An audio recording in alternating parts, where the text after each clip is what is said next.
Welcome to the first episode of Cloaked by the Ribbon Conversations. I'm Angie.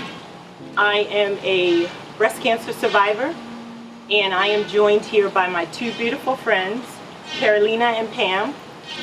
I wanted to do Cloaked by the Ribbon Conversations so that it could be a platform for where we as survivors are able to speak about our emotions, our truth, what our journey felt like, and for it to be a safe haven for us. We are joined here today, the first episode, and it's titled When Cancer Captures Your Attention. I am really honored to have these two beautiful women in my lives. We have gone through journeys together in similar time frames as well. We're newly recent survivors, and just to give you a quick little bio, Pam Nicholson is a mother, financial coach, educator. She was diagnosed with stage 3 inflammatory breast cancer in 2017. Pam endured chemo, radiation, and now she lives a cancer-free life. Welcome. Thank you. My next guest is Carolina. Carolina is a fighter, she's a mother, she's a wife, a daughter, a sister, and she's a friend. Carolina was diagnosed at 44 with stage 2B IDC, DCIS, lymphovascular breast cancer. And Carolina today as well is cancer-free. Just to jump right into this platform, again, it's about us being able to identify our feelings, to speak about our truth and what our journey looked like, because everyone's journey is different. And the one thing that I personally endured when I was going through breast cancer, everyone has an opinion, and what I realize is that everyone's journey is different. Our bodies are different. The way we respond to things are differently. So I just wanted to be able to have this so that we could feel comfortable once again to talk about it. My first question is, tell me about when you were first diagnosed and what did that feel like for you? Pam, you want to elaborate on that? Sure. Okay, so as you stated earlier, I was diagnosed in October 2017. I'm an October baby. Okay. So the gift to myself that year was the gift of wellness. And my truth is, I was not one of those women who went to the doctor on a regular to just do my women's wellness exam, and because I'm always taking care of everybody else. So my health care kind of went on the back burner. In 2017, I said, you know what? I am going to gift myself the gift of wellness. I am going to go in and do my first mammogram. Right before that, once I scheduled it, I had started noticing that my left breast was slipping out of my bra constantly. So I was just thinking, maybe I'm gaining weight, or maybe I need to buy a new bra. Maybe the elasticity is worn and I need to go shopping, because again, I don't really shop for myself. So kept noticing it, and I'm going, let me just stop for a moment and take a look at my body and see if I notice something different. And sure enough, my left breast was much larger than my right breast. And I said, well, let me just do a self-breast examination. And sure enough, as I checked my right breast, everything felt normal. I went over to the left side, and there it was. And I went, what is that? Went in for my mammogram, and because I told them I did feel a lump, they said, well, not only do you need a mammogram, but you also need an ultrasound. And that ultrasound really revealed this huge mass. So a few days after that, they said, well, we need to do a biopsy. And my doctor called me and she said, are you home? So as soon as she asked that question, I knew that it was not good news, because she never says, Pam, are you home? Right. So she told me that it was cancer. And in that moment, I think I just went numb. Right. It didn't seem like it was me. Yes, yes. You know. Someone else made a bad call. Yeah, They made a and bad call. I'm like, okay, this is my first, rodeo out the gate with the mammogram, and this is the diagnosis. But I have to tell you that immediately I thought about, okay, my number has been summoned, and so I'm going to bend down, lace up my bootstraps, let's go. Because one thing cancer will not do, it will not take my life, number one, and it will not take my joy. So I knew it was a fight, but I was willing to, let's go, let's fight. Do it. Let's do it. Yeah. Yes. Yeah. And I didn't know what I was embarking upon, Yes. because I did not have any close friends or relatives that I knew of at the time that had walked this journey. So it was kind of like an out-of-body experience, but again, I had to get mentally prepared because I knew it was going to be a fight. But I love my life.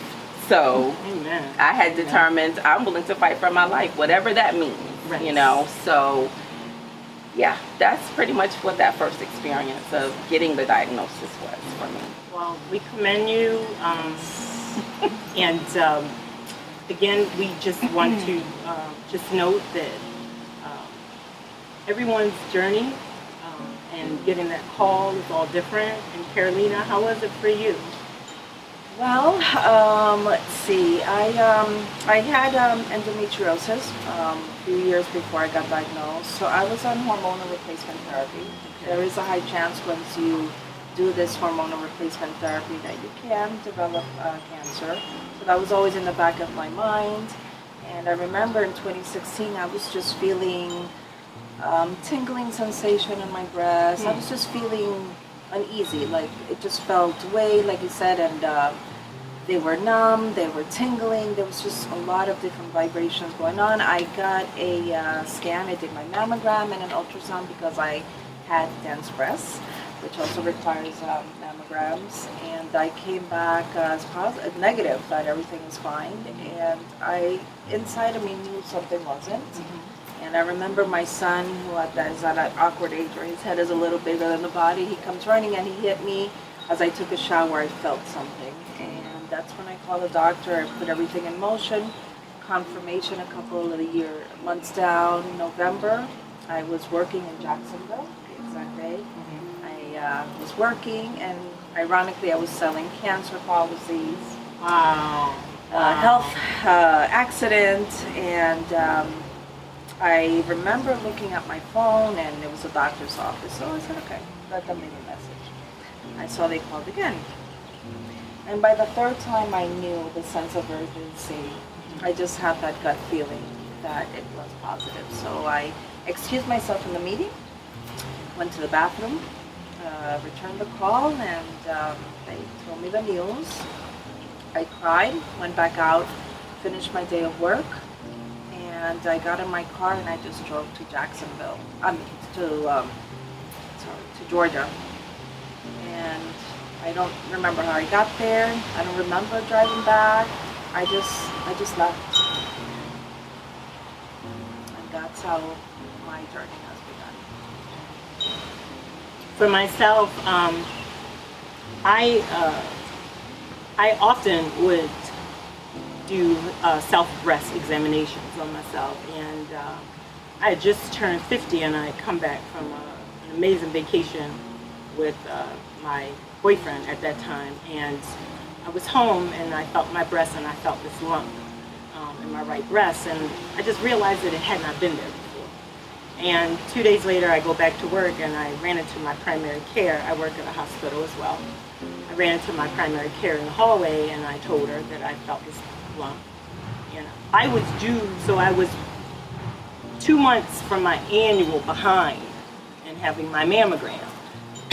But my mammograms prior had never had any findings, and we arranged for myself to have a mammogram and an ultrasound, and they detected something, and the very next day I had a biopsy. And I'm gonna tell you, I had never had a biopsy before. It's painful. the floodgates opened when I laid on that table. I remember the nurse holding my hand and hearing that, psh, and I mean, I just like bawled. And she actually, the doctor actually stopped taking the specimen. She was just like, Angela, are you okay? She was like, just breathe, breathe. A day later, she called and she informed me that I had breast cancer, and I too was numb. Like, I thought to myself, what the fuck? Like, you got the wrong, like, yeah, it was just like, you got, I actually, at that point, I didn't cry. I didn't know what to feel. I just was just like, she didn't say cancer. I had a friend who actually worked at the hospital, and she came and came up to my office, and she sat with me and we cried together. And I just took took all the information down, and I was overwhelmed. We were overwhelmed. It is. You know, I remember the radiologist told me first find a breast surgeon, then find an oncologist, and I'm writing all this stuff down, and the only thing I knew was that I wanted to live, and I was going to do whatever it took that I had to get myself better. And so I just took the necessary steps, and we'll talk more about that. What was the worst experience you've had from your surgery and your treatment? Carolina, you start off? I do have to, it's a little personal, but I was one of those and it's a ridiculous, outrageous number that gets shingles while you're doing chemotherapy. I don't know if you knew that. Yeah. And my doctor informed me that they usually get shingles in their lower back extremities, on your side. I got shingles in my woman part.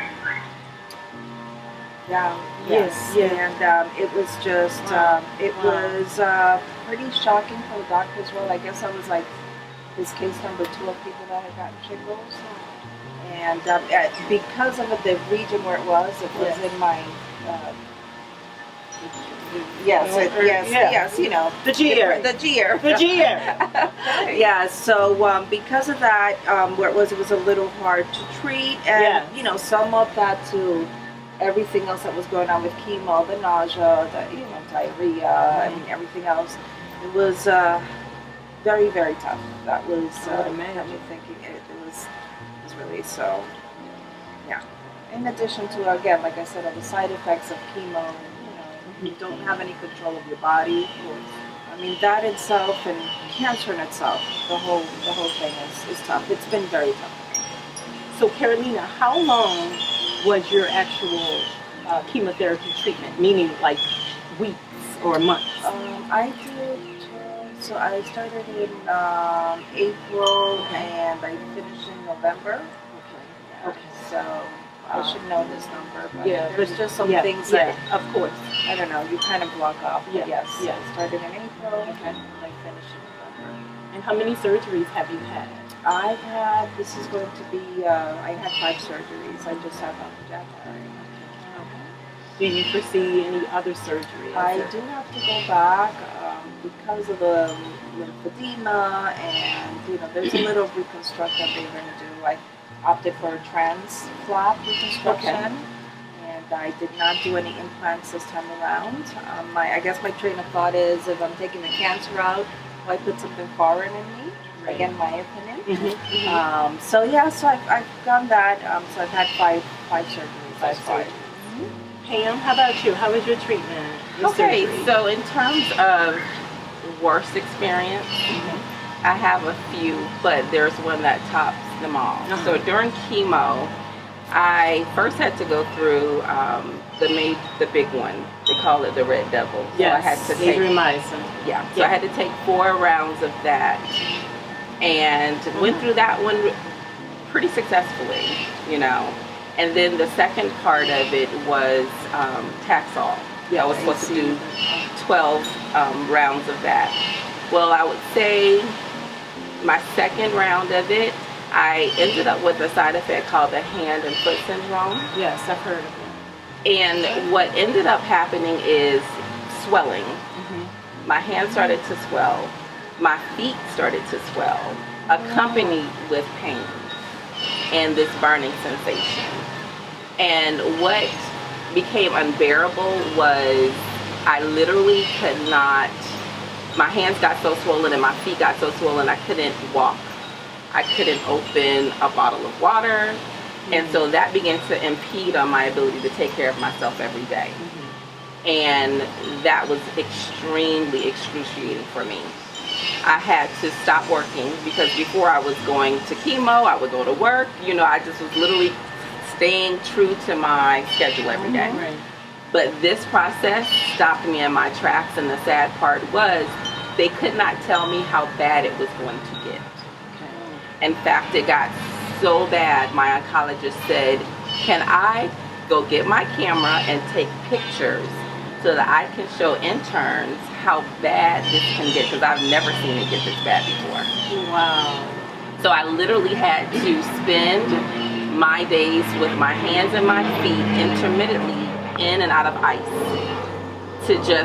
to be able to cope with the pain and the swelling. Swelling of it. And all I was told was it's going to get as bad as it's going to get, and then it will begin to get better.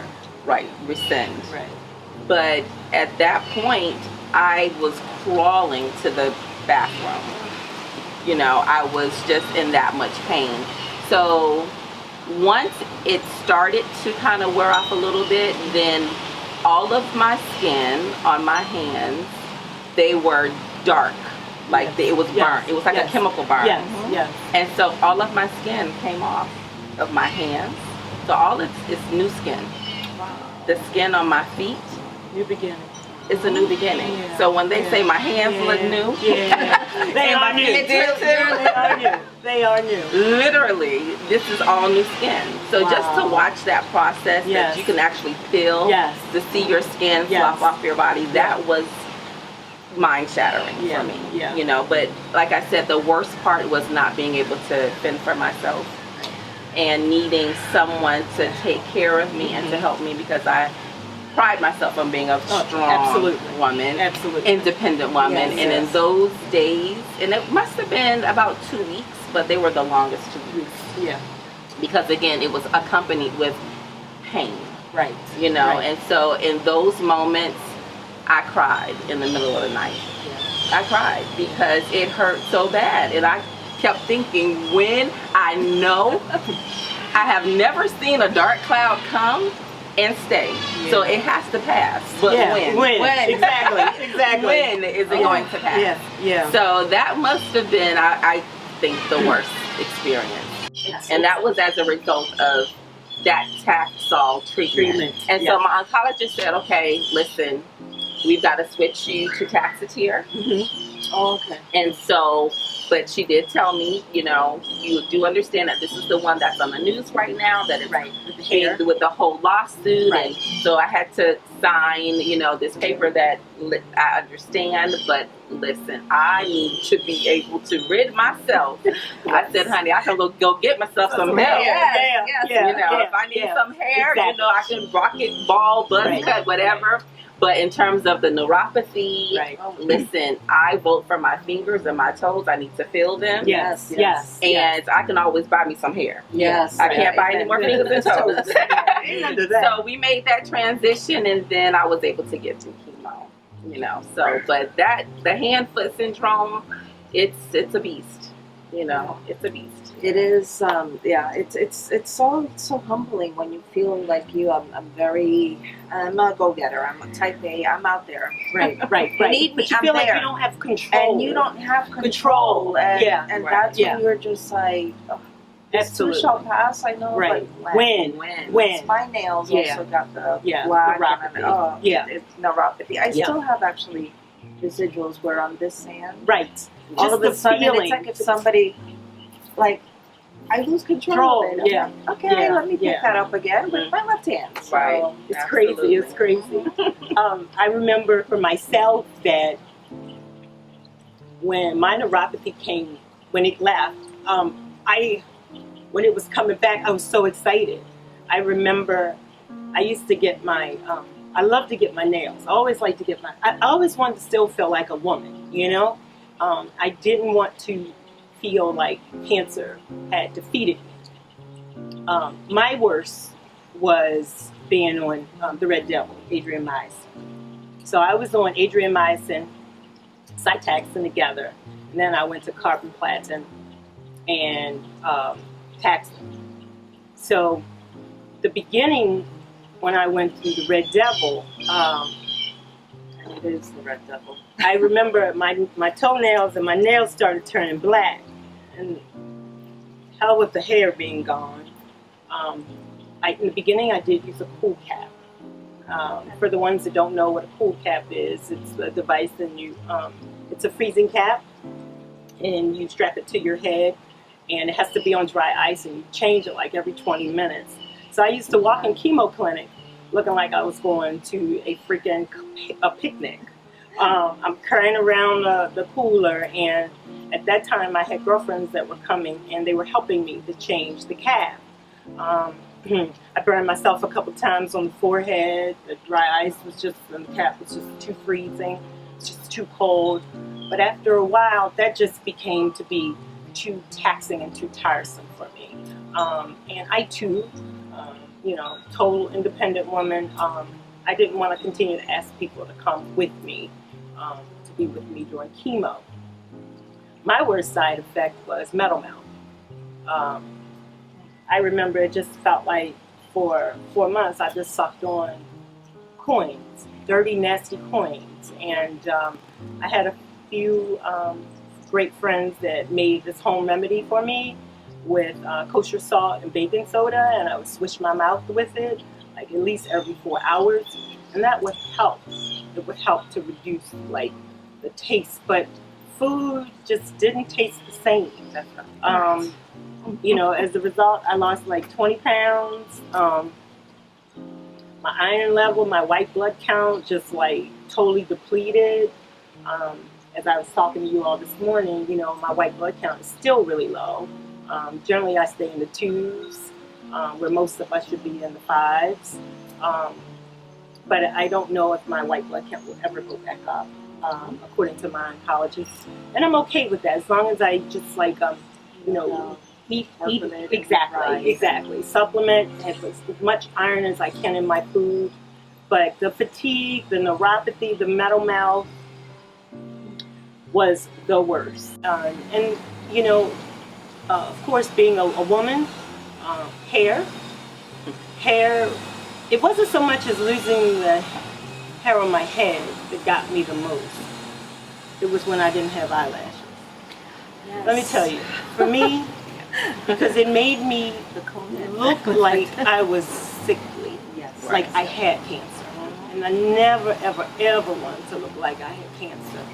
And the worst thing I hated was everybody coming up, how you doing, how you feeling, you don't look like what you're going through. I just wanted to say, shut the hell up. Yes. Like, okay, I appreciate it. And you do. It You comes do. from a good place. It does. But It does. But it's just, sometimes it's just like, thank you.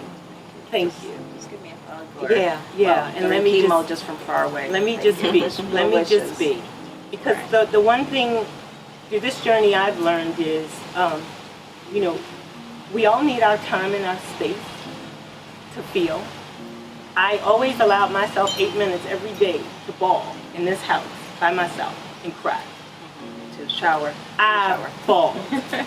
But then I brought it back. I constantly spoke to myself. Talked to myself a lot anyway. But I constantly, spoke to myself, encouraged myself, like, I'm not going to stay here. Because you're going to beat this. You're going to beat this. And the 5 months of chemo was a walk in the park in comparison. I'm sorry. My surgery was a walk in the park in comparison to chemo. So I'm a deep flap. I had a bilateral mastectomy with a deep flap reconstruction. My surgery was 14 hours. It was really long. I had to have 2 transfusions because I was just like bleeding a lot. And that actually took on to that 14 hours because it wasn't originally planned to be that long. And I also was supposed to have my ovaries removed at that time. But looking back at it, hindsight, I'm so grateful that we weren't able to do that, because I don't think my body would have been able to endure after 14 hours of surgery. But the ports, I couldn't stand the drains. Sorry, not the ports, the drains. I had a total of 6 drains. And I remember the hospital, my insurance had got a nurse to come. Oh, yes. And I don't even know what the hell she was doing, because she didn't do her job. Like, I was skimming my own, you know, I Yes. learned how to skim it. I was just tired of carrying around this extra, you know, this extra. I wanted them to come out so bad. But thank God, because I've heard of stories where, you know, lots of women have been, got infected. And I did relatively really well from surgery. So, and I'm grateful. And I'm really grateful. I'm really grateful. Okay, so we're going to go on. We're going to continue. My next question was about how this journey has impacted your family. Pam? Okay, so I'm the mother of one son, and he's a teenager. So How old is he? now he's 17. So at the time, my biggest concern was, number one, to identify who the weeping Wandas were in my family. We all have them. And to notify them that due to this diagnosis, I don't want anyone weeping or crying around me or over me. Because my attitude and mindset was, I'm gonna beat this. And so my motto was, team, we are up. And if you cannot be up, you don't need to be anywhere around me, because you're gonna bring me down. Right. So once I identified those people in the family, I called them to let them know that I was going to do something that I don't generally do, and that's talk about my private business. And I was encouraged or inspired to share and to open up my mouth and talk about this particular issue. And so after I notified them, listen, this is what it is. This is what I need from you to be up, because I'm choosing. I have a choice every day. I can be up or down. Right. I am going to make a conscious decision to be up in spite of how I look, feel, or think. I choose to be up every day. So I need my village to be up with me. Yes, yes. So once I did that, my biggest concern was my son. How was he going to handle it? And he was doing okay until the day he realized, so Mom, they're gonna take your breast off? Just that thought broke him.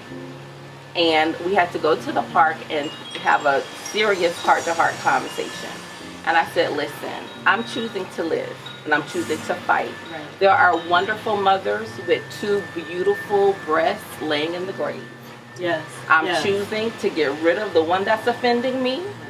So this one breast, Mom, I can still see you walk across the stage of graduation. Yes. I can see you grow up and become the man that I want you to be. So it's going to be okay. It's not going to change my character, what I'm able to do, who I am. And so when he looked at me like, did you really just say that? Mom. Yes, I really did just say that. Yeah. Do you want a dead mom with 2 breasts, or do you want a living mom with 1? And he was like, no problem. I'm part of Team We Are Up. We got this. That's it. That's it. And from that day moving forward, he was absolutely fine. And when you know, as moms, if your kids are fine, You're good. you're good. Yeah, absolutely. Even through all this. Even through all of this, if they're fine. And seriously, from that one conversation, when he understood that revelation of what I explained to him, he was fine. And I'm like, we got this. So every day I would get up, he was like, Mom, are you good? I'm like, I'm good. Are you good? Yeah. I'm good. So let's go. So yeah, it just kind of helped shift the energy so that everyone in the family was positive. Right. No negative Nancy's allowed. No weeping Wandas allowed. You have to be part of Team We Are Up. Right. So Love it. So glad to hear that. How about for you, Carolina? Your family? For my family, I was really open about it. When I got diagnosed, I called my mom, who's my best friend, and my husband, and let them know what was going on. I then proceeded to have a meeting with my siblings. We went out and had dinner, and I told them, and I just asked for support. As far as my family, my son and my husband, I think it's really brought us even closer. Um, my son, at the tender age of 8, had to deal with his mom having breast cancer and the uncertainty. Is she going to be alive? And it was hard to explain. And it doesn't matter how many books I did go to the library and I researched. Every family and every kid is different. And what my husband decided to do, they did the Susan Cave walk. Okay. And my son did the marathon for the first time in his That's life. awesome. That is. And he came in first place. Wow. For his age.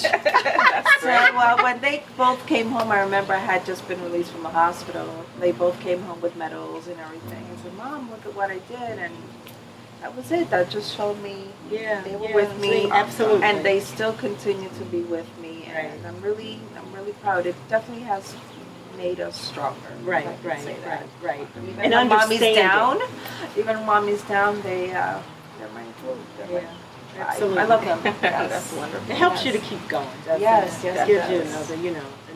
another perspective, another reason just to keep moving forward. My impact that this has had with my family, I remember telling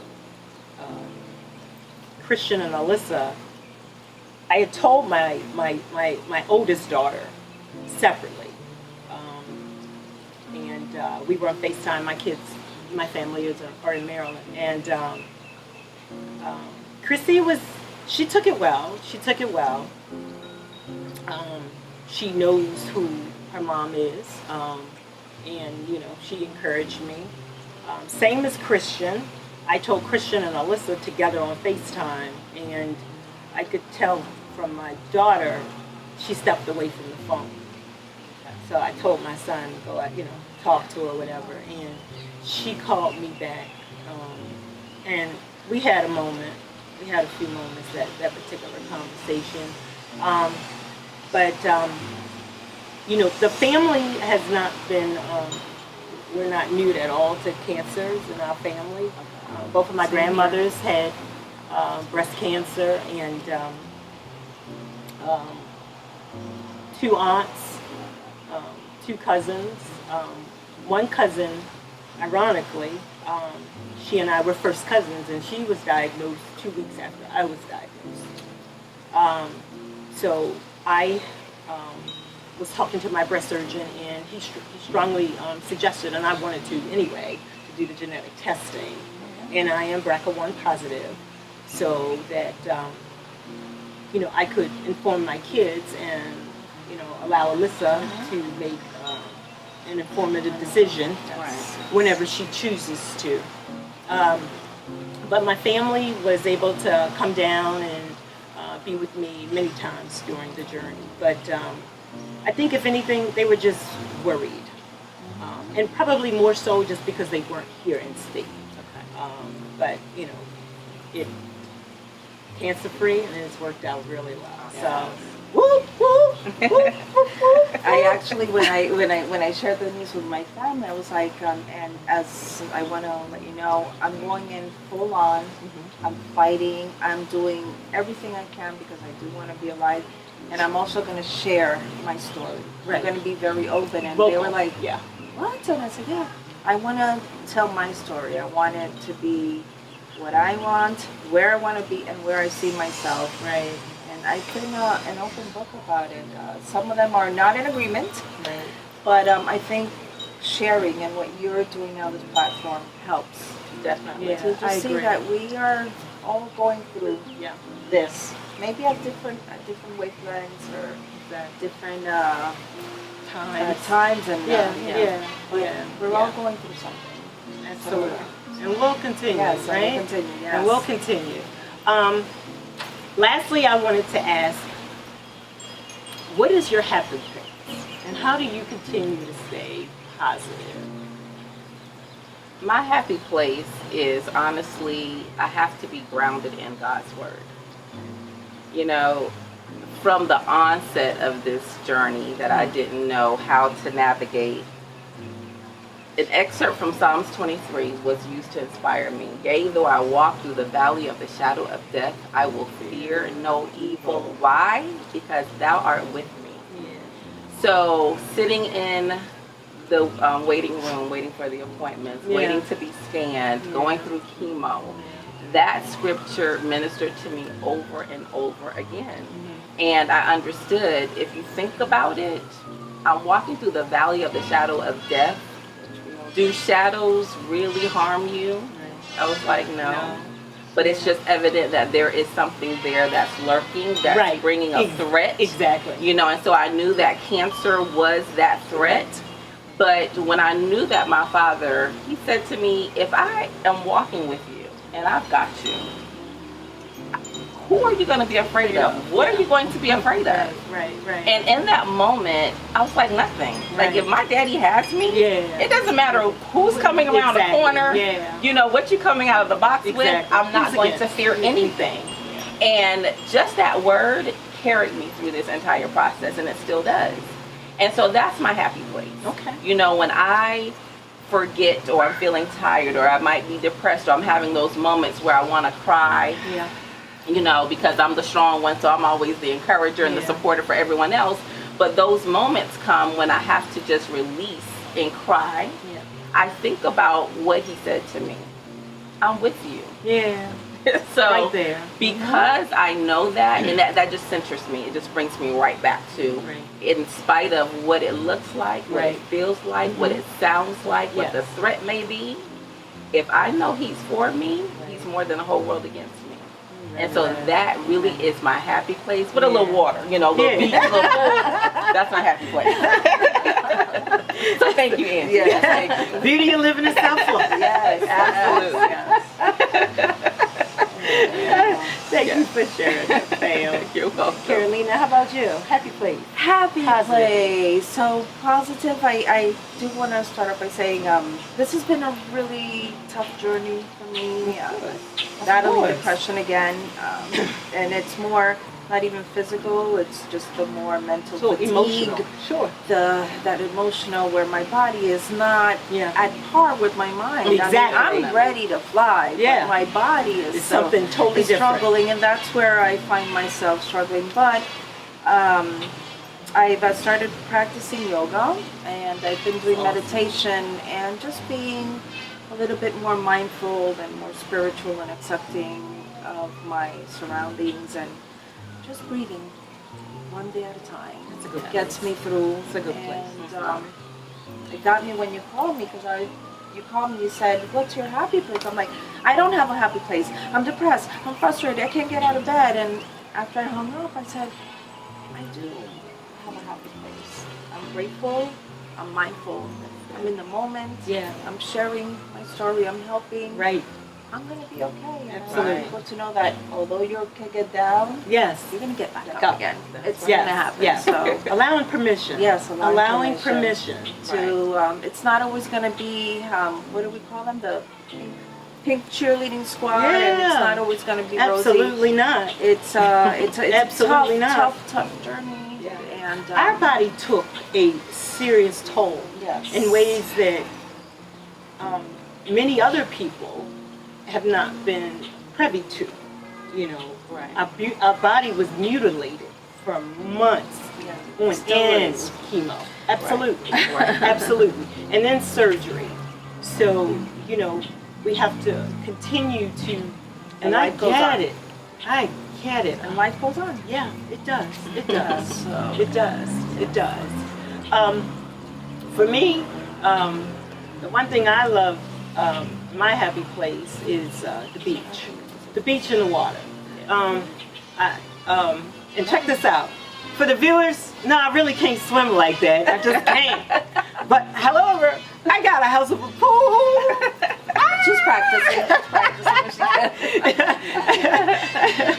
And I love to go to the beach. That was like the one thing that drew me here anyway to South Florida. There's something for me about when I get off of work, especially working in healthcare, and you know, I usually carry my beach chairs in my car, and I will just go straight to Hollywood, Dania Beach, pull out my chair, and not even if I just get in the water. I just love to hear the water, see the water, just get my feet in the sand.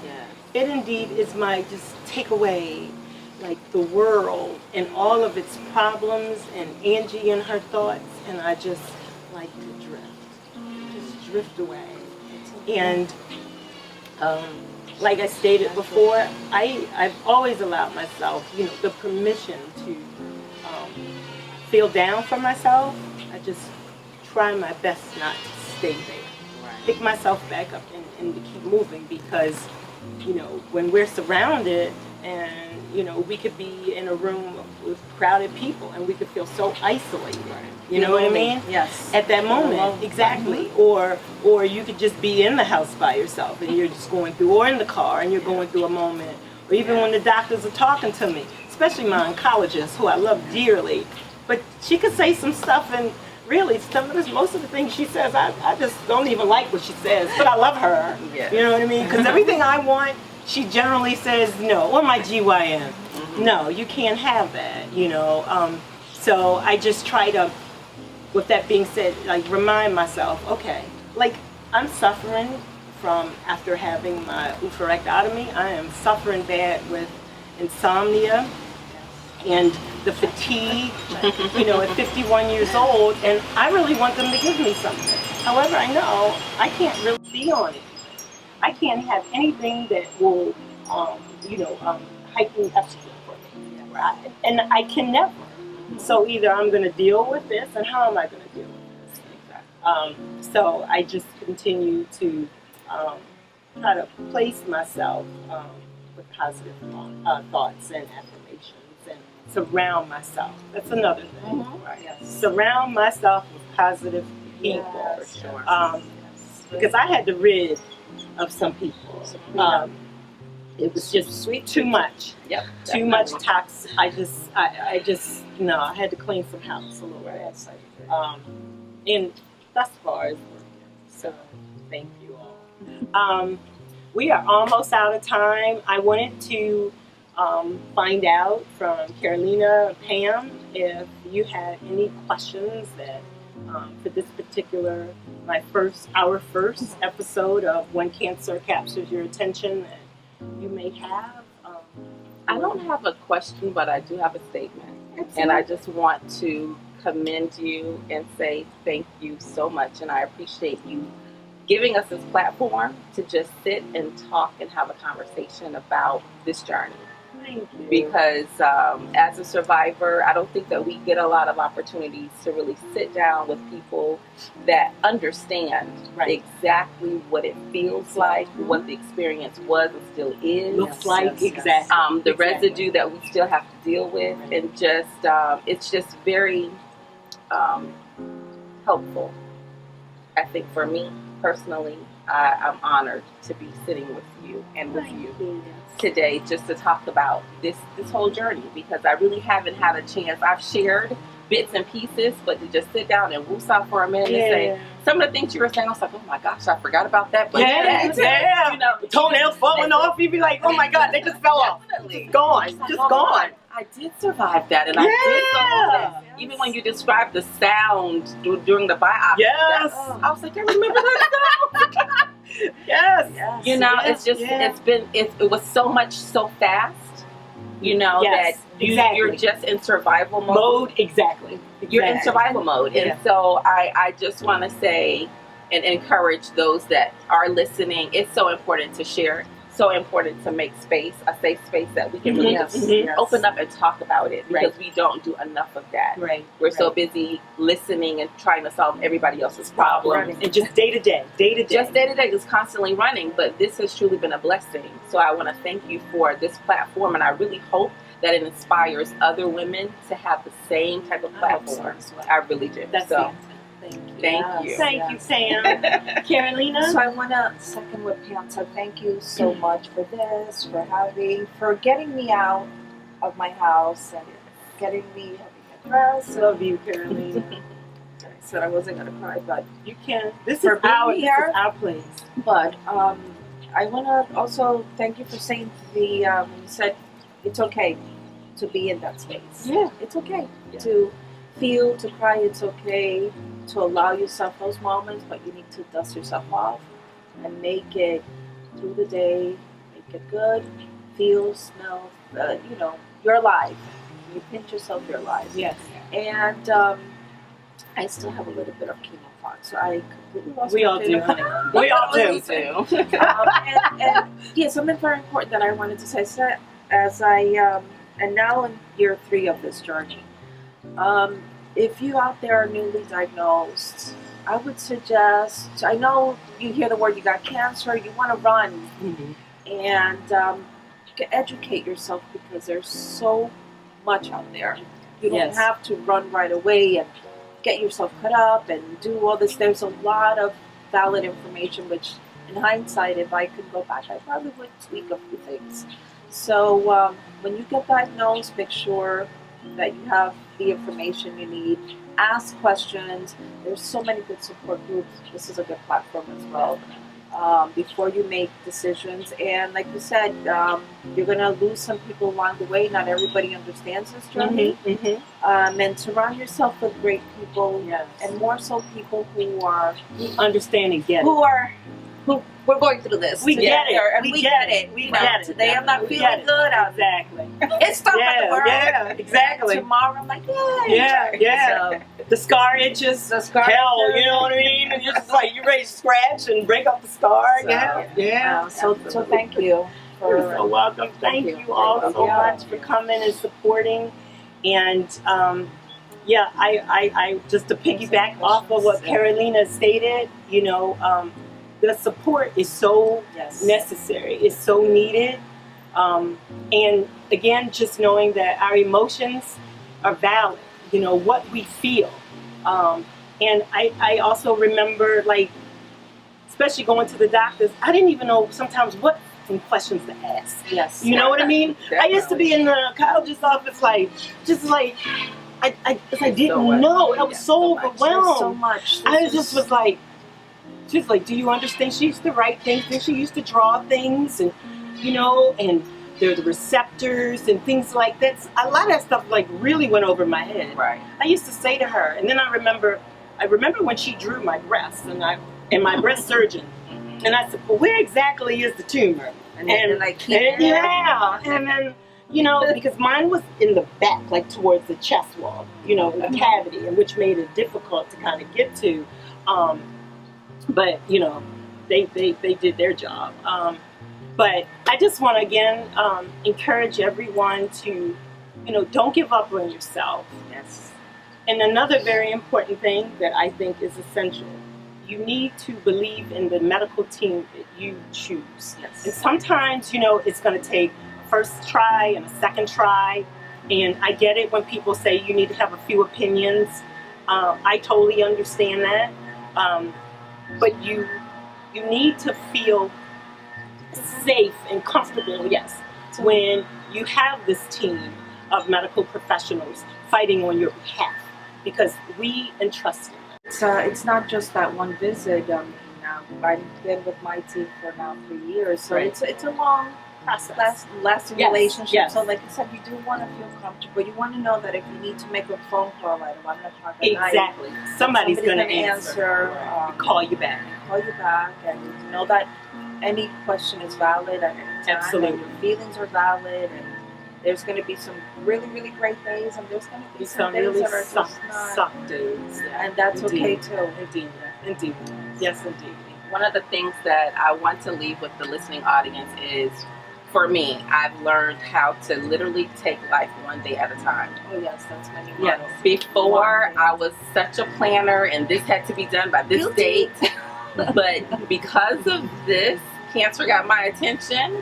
I asked God for what I need in this day, and He has delivered every single day. I ask Him for the energy that I need, the insight that I need, the strength that I need, just my daily bread. Right. I don't worry about tomorrow. So now when people say, well, Pam, can you do that on that date, sweetheart? I don't know. I will try. Yeah. But let me get through today. Yes. One at a So time. I literally take my life one day at a time. And it's a beautiful thing. It is. Because I stop and smell the roses now. How about that? I stop How and about feel that? the breeze Yeah. through my weeds. something that we did. And to piggyback on you again, it's so funny because that was something that my son said to me. He's like, you know what, Mommy, I'm not happy that you got breast cancer, but breast cancer has made you more chillax. And I was like, what did you say? And I was like, yeah, before you were so strong, and you want to rush home. And now you're just like, okay, let's do what you want. And now that's when you move one day at a time. Yes. So It will make you do that. Yes, it will. Yes, it will. It will. I think for although me, the old me, is knocking, I'm like, get back in here. I'm like, take it over. I'm just trying to live like my best life. I think I'm like now. My thing is, I try to go on every trip possible. Like, you know what I mean? Like, trips are like, they're going to leave or the world's going to stop or something. I'm like, okay, where you want to go? Want to fly there? Want to go there? Yeah. Let's go. Let's go. Let's go. Absolutely. But it's definitely changed, of course, my perspective on life, seeing things in a different way. And also, the way I love on people. You know what I mean? I'm just grateful. I'm really grateful. Listen, we are about out of time. I want to thank everyone for coming on live, for the ones that were able to join me. And this beautiful, beautiful session will be on video. It will be on my website, which is artfulangels.com.org. Also, you can follow me on Facebook, Twitter, and Instagram. I want to... My Artfull Angels. Yes, Artfull Angels. Artfull Angels. ARTFULLANGELS. I want to thank Shirley. Shirley The magic behind the scenes. is indeed the creator of all the video camera gods, and she is amazing. Yes. She is the founder of Women Empowerers. Yes. Shirley conducted my first video on my website, and she has blessed me and graced us by doing this first episode. I want to thank my beautiful family that are watching live now. I love you so much, Baltimore. I will see you soon. All my friends home too. I love you so much. Thank you, MJK, for praying for me this morning. I want to thank my amazing board of directors. I want to thank Dylan Cash, who is my amazing website designer of Colossal Music Group out in California. Thank you, Dylan. And I don't want to forget Tiffany, Gracie, I call her. Gracie is my marketing coordinator, and I love her to death. Thank you so much, and thank you all for joining. And remember, everything we feel matters, and we must live every day to our fullest, and be true to yourself. Be well, and I'll see you on the next episode. Thank you so much. Woo!